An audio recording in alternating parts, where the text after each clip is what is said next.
बिस्मिल्लाहिर्रहमानिर्रहीम, अस्सलाम वालेकुम। आज हम पानी फल का शेक बनाएंगे, बहुत मज़ेदार, हेल्दी और टेस्टफुल। उसके लिए हमने गुद्दा निकाल दिया, छिलके रिमूव कर दिए।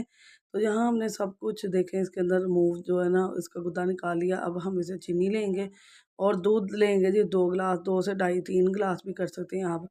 तो बहुत मज़े का ये हमारा शेक तैयार होगा। मौसम है इसका, तो एक हमने ब्लेंडर जग ले लिया है। जग के अंदर मैंने इन सारी चीज़ों को डाल लिया और फिर 5 से 2-3 मिनट के लिए हमने इसे अच्छी तरह से ब्लेंड कर लिया।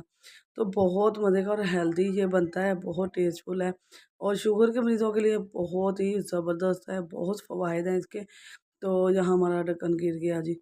तो बहुत ज़्यादा फ़वाइद हैं, तो आप ज़रूर इस्तेमाल कीजिएगा। जैसे-जैसे ये मौसम में आता जाएगा, इसका टेस्ट और बढ़ता जाएगा। तो आपने क्या करना है, वीडियो को लाइक, शेयर, सब्सक्राइब करना है, बेल के बटन को ऑल पर सेट करना है। नई वीडियो के साथ आपकी बहन हाज़िर होगी, दुआओं में याद रखना है।